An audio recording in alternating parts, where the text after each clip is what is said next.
আসসালামু আলাইকুম। কেমন আছেন সবাই?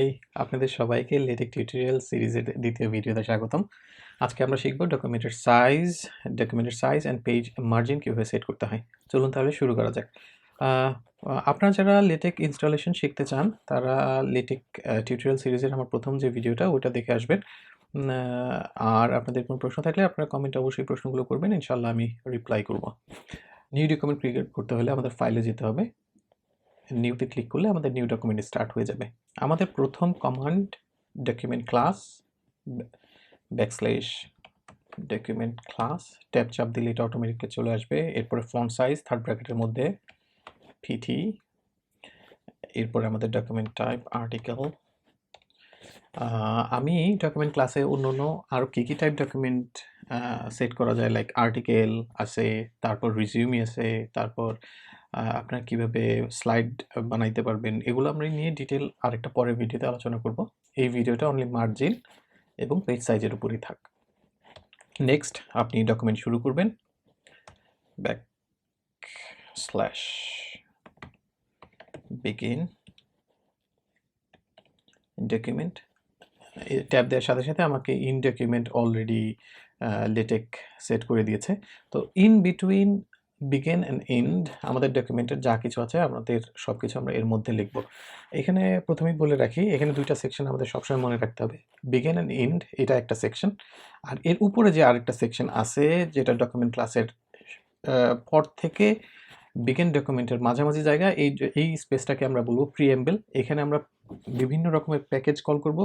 এই প্যাকেজগুলো আমাদের বিভিন্ন রকম ফরম্যাটিংয়ে সাহায্য করবে। তো আমাদের ডকুমেন্ট শুরু করা যাক। সাপোজ আমরা লিখব হ্যালো ওয়ার্ল্ড। আমরা F1 অথবা কিবোর্ডের F1 অথবা এখানে কুইক বিল্ড বাটনে চাপ দিলে আমাদের আউটপুটটা আমাদের রাইট সাইডের উইন্ডোতে চলে আসবে। আপনারা সবাই দেখতে পাচ্ছেন যে একটা এরর শো করতেছে।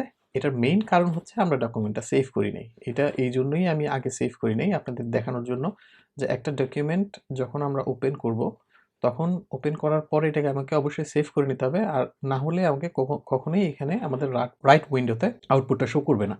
আমরা সেভ করে নিই এটা, সেভ অ্যাজ সাইজ মার্জিন। আমরা যেই নাম দিয়ে সেভ করব এই নামে আমাদের কখনোই স্পেস দেওয়া চলবে না। দুইটা ওয়ার্ড যদি আমরা ইউজ করি তাহলে মাঝখানে কোনো অবস্থাতেই আমাদের স্পেস দেওয়া চলবে না। স্পেস দিলে আমাদের এরর শো করবে। সেভ। এখন যদি আমি কম্পাইল করি কুইক বিল্ড অথবা আমাদের কিবোর্ডের F1, আমাদের আউটপুট রাইট পাশে চলে আসছে হ্যালো ওয়ার্ল্ড। এখন আমরা যদি কোনো বড় প্যারাগ্রাফ অথবা ডকুমেন্ট শুরু করি তাহলে আমরা এর বিগিন ডকুমেন্ট অ্যান্ড ইন ডকুমেন্টের মাঝামাঝিতে আমরা লিখতে পারবো। আমি দেখানোর জন্য কিছু লেখা কপি করে এখানে এনে পেস্ট করে দিব। সাপোজ আমার এটা রানিং, সাপোজ আমার পেপার থেকে আমি অ্যাবস্ট্রাক্ট কপি করব, কন্ট্রোল ভি। এখন কুইক বিল্ড অথবা F1, হ্যাঁ, আমাদের রাইট সাইডে আমাদের আউটপুটটা চলে আসছে। রাইট সাইড আউটপুট থেকে আমরা বুঝতে পারতেছি যে মার্জিন, ডিফল্ট যে মার্জিন 2 ইঞ্চ আছে ওই অনুযায়ী সেট আপ হয়ে আছে। কিন্তু আমরা আমাদের ডকুমেন্টের উপর আরও বেশি কন্ট্রোল নিতে চাই। আমাদের মার্জিনগুলো আমাদের মন মতো করে সেট করতে চাই, কারণ আমাদের ডকুমেন্টের রিকোয়ারমেন্ট অনুযায়ী মার্জিনগুলো আমাদের চেঞ্জ করতে হয়। লাইক জার্নালের রিকোয়ারমেন্ট অনুযায়ী অনেক জার্নাল বলে দেয় যে সব পাশে 1 ইঞ্চ হতে হবে অথবা বিভিন্ন রকম হতে হবে। তো আমরা এই মার্জিনটা ঠিক করার জন্য আমাদের প্রিএম্বলে আমরা প্যাকেজ কল করব। এখন মার্জিন যদি আমরা চারপাশে 1 ইঞ্চ করতে চাই তাহলে আমরা একটা প্যাকেজ কল করতে পারি, use package full page F1। Full size প্যাকেজটার একটা প্রবলেম আছে। প্রবলেমটা হলো আমাদের চারপাশে 1 ইঞ্চ করে আমাদের মার্জিন চলে আসছে, কিন্তু আমরা চারপাশে আলাদাভাবে সেট করতে পারি না। আমরা যদি আলাদাভাবে সেট করতে চাই তার জন্য আমাদের অন্য আরেকটা প্যাকেজ আছে জিওমেট্রি, এবং খুবই পপুলার LaTeX-এর মধ্যে, খুবই পপুলার এই প্যাকেজটা। আমরা ওইটা ব্যবহার করব। আমি অলরেডি কমান্ডটা কপি করে রাখছি, আপনাদের জন্য ভিডিও ডেসক্রিপশনে আমি দিয়ে দিব। এখন আপনারা কমান্ডটা দেখতেই পাচ্ছেন যে আমাদের প্রত্যেকটা চারপাশে আলাদাভাবে মেনশন করা আছে যে কতটুকু মার্জিন আমাদের লাগবে। আমরা সাপোজ লেফটে 25 দেওয়া আছে, আমি এটাকে 50 করে দিলাম। এখন আমি কম্পাইল করি F1 অথবা কুইক বিল্ড, দুইটা যে কোনোভাবে করতে পারেন। আপনারা দেখতেছেন যে লেফট সাইড আমাদের 50 mm চলে আসছে, কিন্তু রাইট সাইডে আমাদের 25 mm। আমি আবার আগের মতো করে দিচ্ছি। ঠিক একইভাবে আমাদের এখানে পেপার এখানে মেনশন করা আছে, paper equal to A4 paper আছে। আমি এটাকে A4 পেপার বাদ দিয়ে যদি আমি লিগ্যাল পেপার করে দিয়ে দিই, আপনি যদি কম্পাইল করেন F1 অথবা কুইক বিল্ড, পেপারের সাইজ চেঞ্জ হয়ে গেছে আপনারা দেখতে পাচ্ছেন। যেহেতু আমাদের নর্মালি দরকার হয় A4, আপনারা A4টাই ইউজ করতে পারেন অথবা আপনাদের রিকোয়ারমেন্ট অনুযায়ী চেঞ্জ করতে পারেন। অনেক সময় আমাদের কাস্টমাইজড পেপার সাইজ দরকার হয়, ওইটাও ইজিলি করা সম্ভব।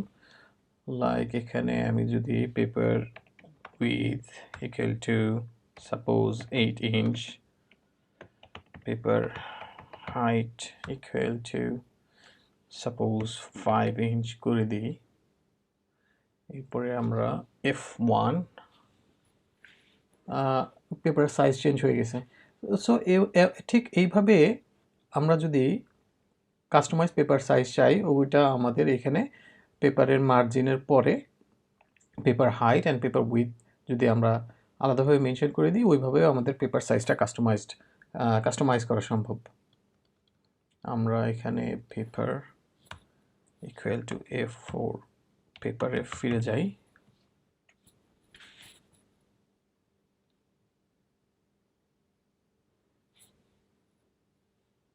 আমি আবারও বলে দিচ্ছি যে আপনারা যদি জিওমেট্রিটা ইউজ করেন তাহলে আপনারা প্রত্যেকটা সাইডের মার্জিনটার উপরে কন্ট্রোল নিতে পারবেন এবং পেপারের উপরেও কন্ট্রোল নিতে পারবেন। আপনার পেপার এখানে সিলেক্ট করে দিবেন। আমি জিওমেট্রি যদি ইউজ করি এবং যে থার্ড ব্র্যাকেটের মধ্যে যদি আমি শুধু মার্জিন ইকুয়াল টু 1 mm অথবা 1 ইঞ্চ দিয়ে দিই, তাহলেও সব সাইডে 1 ইঞ্চ চলে আসবে। কিন্তু যদি আমরা একটু কন্ট্রোলটা একটু বেশি নিতে চাই, সেই ক্ষেত্রে আমাদের কমান্ডটা একটু বড় করে লিখে নিলে আমাদের জন্য সুবিধা হয়। প্রত্যেকটা সাইডে আমরা যদি শুরুতেই সেট করে দিই, আমাদের পরবর্তীতে আমাদের আর কখনোই চেঞ্জ করতে হবে না। আজকের জন্য এইটুকুই। আমি আজকে শেষ করব, তবে শেষ করার আগে আমি কয়েকটা ইম্পর্টেন্ট ব্যাপার আবারও বলে দিচ্ছি। ডকুমেন্ট ওপেন করার পরে কম্পাইল করার আগে অবশ্যই ডকুমেন্ট সেভ করে নিতে হবে। আপনারা মার্জিন চেঞ্জ করার জন্য ফুল প্যাকেজ নামে একটি প্যাকেজ আছে, ওইটা ইউজ করতে পারেন। যদি ওইটা ইউজ করেন তাহলে আপনার 1 ইঞ্চ করে মার্জিন আসবে প্রত্যেক সাইডে। যদি আপনার মার্জিন এবং পেপারের উপরে আরও বেশি কন্ট্রোল নিতে চান, তাহলে আমি সাজেস্ট করব, যেটা আমি সবসময় ব্যবহার করি, জিওমেট্রি কমান্ডটা ইউজ করেন। এই কমান্ডটা অনেক একটু লম্বা কমান্ড, এটাকে আপনারা কপি করে নিতে পারেন। আমি ভিডিও ডিসক্রিপশনে দিয়ে দিচ্ছি। তো আজকের জন্য এতটুকুই। আল্লাহ হাফিজ, ভালো থাকবেন।